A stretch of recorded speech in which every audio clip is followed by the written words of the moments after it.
ሰላም አባ እንዴት ነህ?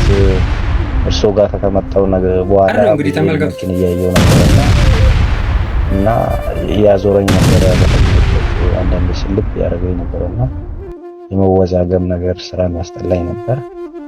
ከዛን በህልም አልጋይ ላይ ሰገራ በህልም ሰገራየሁ። ከዛን እህቴ መጣችና ምነው ሰገራን አንሳ እንጂ አንስተህ ጣላች አለችኝ። እሺ ብዬ ጥለዋለሁ አልኳት።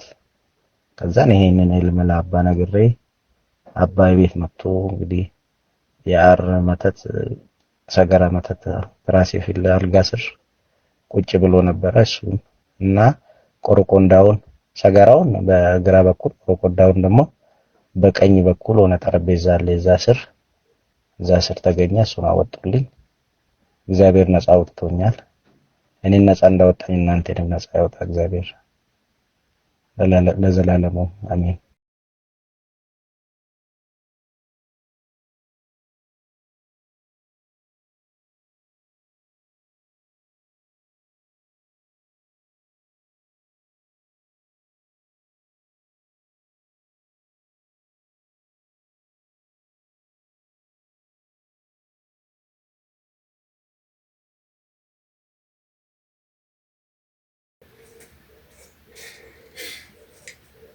ውድ የፕሮግራማችን ተከታታዮች እንግዲህ ተመልከቱት።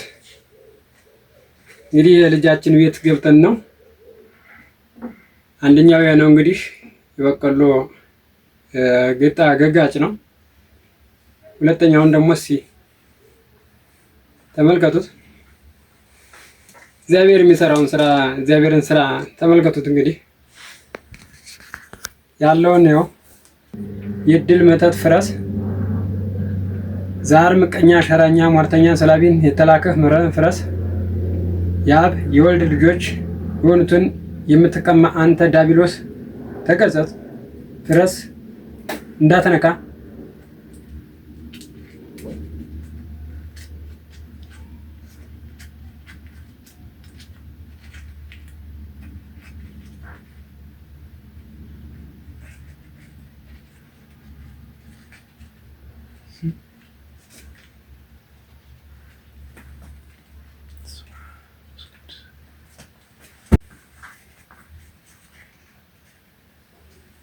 ያው ፍጹም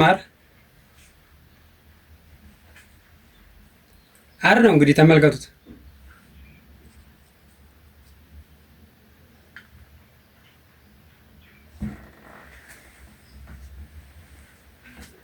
እንግዲህ እንደምንመለከተው ደግሞ ይሄኛው ያው ጥያቄ ማቅረብን አንተ ያስቀምጣለሁ ምናምን ብለን ጠይቀናል አይደለም ብሏል። እንግዲህ እንደ በቀሎ እየጋጡት የሚወስዱት ገንዘቡን እድሉን ማለት ነው። እንግዲህ ይሄንን ተመልከቱት። እሱም በህልም ተገልጾለት ነው ቤቴ አር እንትን አለኝ ብሎ ነው መልክቱን የገባለት። እስኪ አንተ ተናገር፣ ምንድን ነበር የሆንኩ በህልም የሰማህ?